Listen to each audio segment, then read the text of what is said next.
Welcome back to the deep dive. We sift through, all the noise to bring you what really matters. Today we're tackling a topic that always gets people talking, speculating.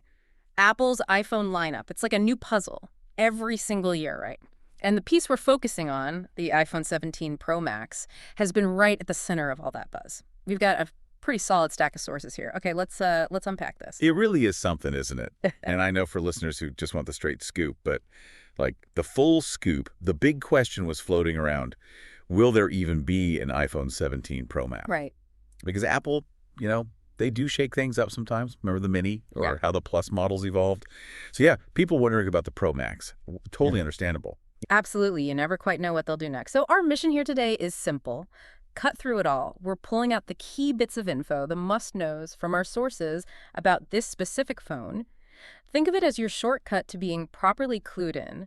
And honestly, we found some genuinely surprising stuff. We'll try and keep it interesting, maybe even a little fun, because why should this be dry? Okay, so let's just dive right in. The main question, is the iPhone 17 Pro Max real or just, internet chatter? And the answer is definitely yes. Yeah. No ambiguity.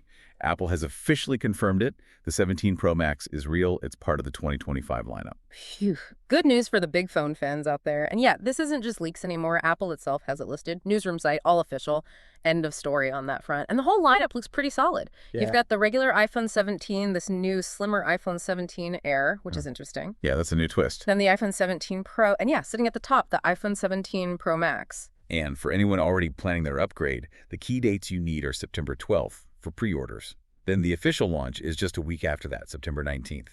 Mark those calendars. Okay, but here's where it gets really interesting, I think. The storage.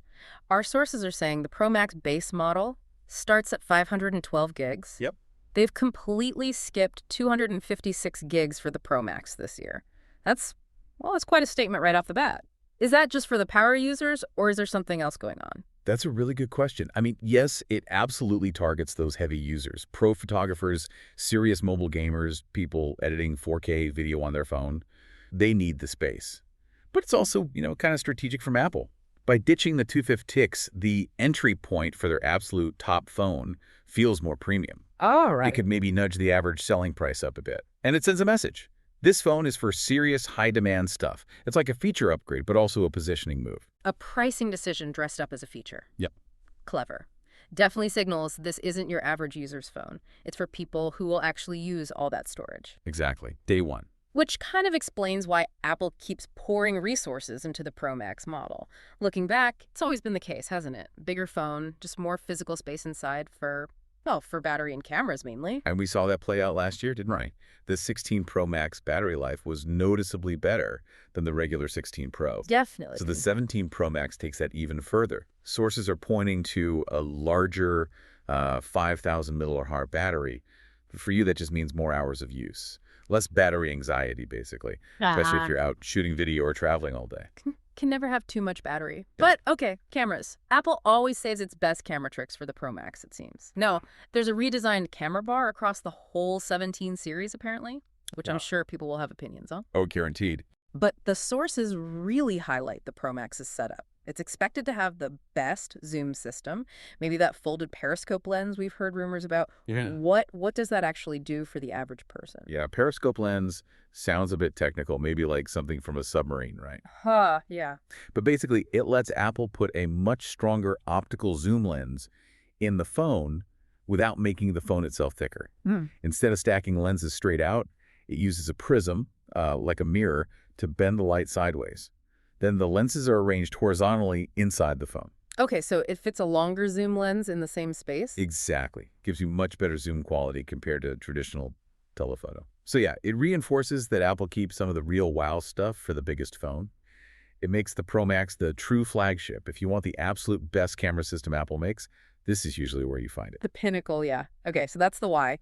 But let's get into the what. What's actually inside this thing making it tick? We're shifting now to the internal upgrades, the tech specs. This is where we get those aha moments. Right. Let's start with the brains. The A19 Pro chip, built on a refined 3-nanometer process.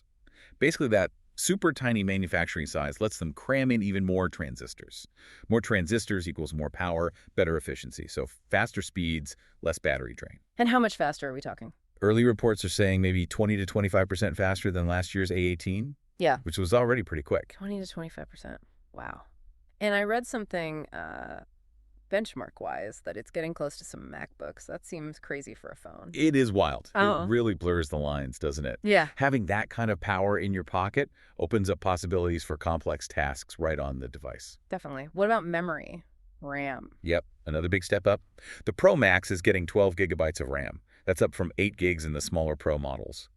For you, the listener, that means things should feel smoother when multitasking. Fewer apps needing to reload when you switch between them. And it's crucial for running those more complex on-device AI features smoothly. They need memory. Oh, I can hear people cheering about fewer app reloads. That drives me nuts sometimes. Yeah. Okay, but visuals are key too. The display. The display is another headline feature. It's a huge 6.9-inch OLED screen. And the brightness. It peaks at 3,000 nits. 3,000, what does that even mean in real life? Well, a killer detail from some early testers was they said you could literally use it in direct desert sunlight without squinting. No way. Seriously. That's the claim. So imagine reading a map or checking a photo outside on the brightest day. Perfect clarity. That's a huge deal for outdoor usability. That is impressive. I feel like I'm always fighting glare outside, so no more squinting. Nice. But it's often the little things too, right? Sources mentioned new vapor chamber cooling and Wi-Fi 7 front camera upgrade. Yeah, those little touches add up. The vapor chamber cooling is basically to help that powerful A19 Pro chip stay cool under pressure. Think intense gaming, long 4K video recording. It stops the phone from slowing down due to heat, so you get sustained performance. Okay, keeps it running fast even when working hard. Exactly. And Wi-Fi 7. Well, for most people, Wi-Fi 6E is already fast. But if you are moving huge files around constantly, like those massive ProRAW photos or big video projects, Wi-Fi 7 means significantly faster transfers and potentially more reliable connections in crowded areas. Yeah. It's a workflow booster for pros. Right, for specific use cases. And at the front camera. Upgraded to 24 megapixels, supposedly enables true 4K FaceTime calls, so sharper video calls, better quality selfies.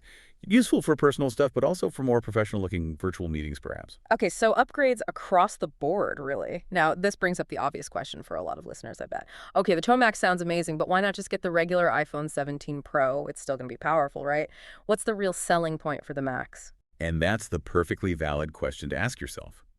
When you boil it down, the main differences are usually size and battery life, endurance.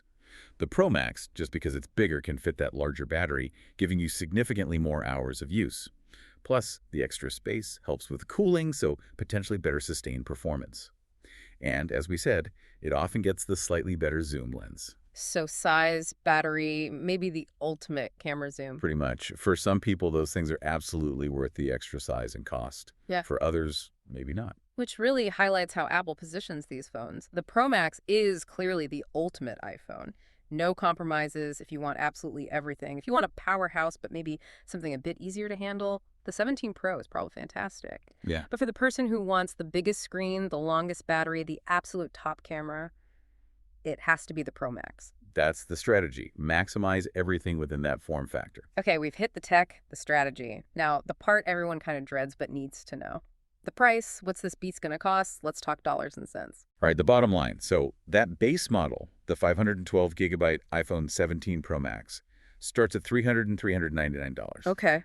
Steep, but maybe expected for the top tier with that much storage. Then it steps up.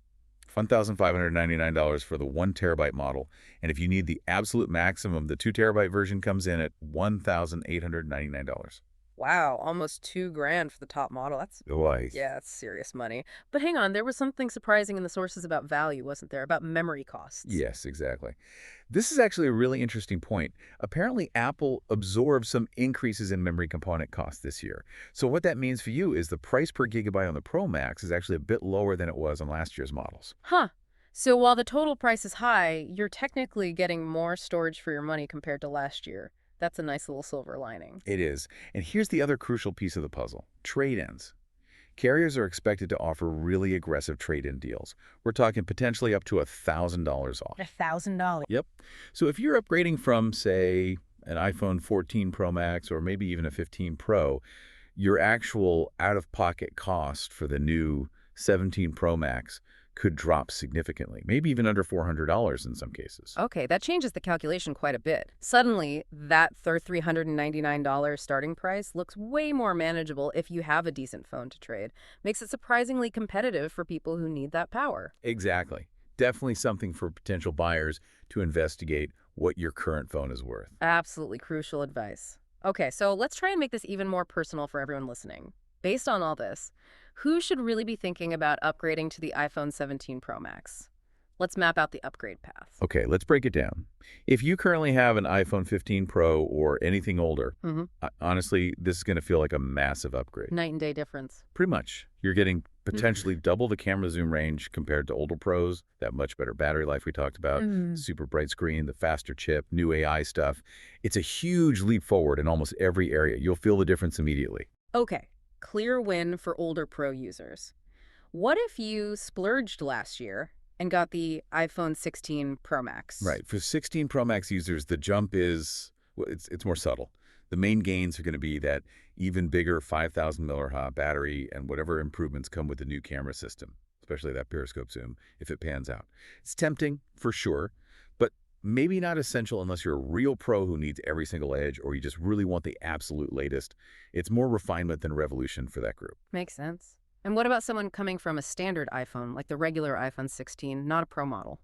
Okay, that jump is enormous. Going from a standard 16 to a 17 Pro Max, huge difference. You're getting more RAM, way more base storage starting at 512 GB, the much better ProMotion OLED display with that crazy brightness, and Apple's absolute best camera system with advanced zoom. It's a totally different class of device, a massive upgrade. So really understanding where you're coming from helps clarify if the 17 Pro Max makes sense. Whether it's a huge leap, a nice refinement, or a complete transformation of your phone experience, helps you cut through the hype and see the real value for you. Exactly. So, back to that first question. Is the iPhone 17 Pro Max happening? Yeah. Yes. And our dive shows it's not just happening, it's more ambitious than maybe we expected. It's solidifying its top spot. And it really says something about Apple sticking to its guns with the Pro Max tier, doesn't it? All those ultra rumors or talk of merging lines. Nope. For 2025, the Pro Max is still the king of the hill. It's clearly key to their strategy, not just for sales, but as the place where they show off absolutely everything they can do technologically. That's spot on. The message seems clear. If you want the absolute peak iPhone experience, the Pro Max is still the answer, at least for now. Which, makes you wonder about the future. How long does this specific strategy hold? Will the Max idea continue to dominate the high end? Good question. And that brings us pretty much to the end of our deep dive on the iPhone 17 Pro Max. Now, we'd love to hear from you. Thinking about everything we just covered, what's the one feature that jumps out at you? Is it that new camera setup with the potential periscope zoom, the promise of even better battery life with that 5,000 mAh capacity, or maybe just the raw power of the A19 Pro chip? Yeah, what's most exciting, and maybe something broader to chew on, what does Apple, sticking with this big Max phone, even as tech shrinks elsewhere and foldables emerge, tell us about where smartphone design is heading? Is bigger just fundamentally better for packing in the best tech, or is that going to change? Something to think about. Definitely food for thought. Thanks so much for tuning in to this deep dive with us. Until next time, stay curious.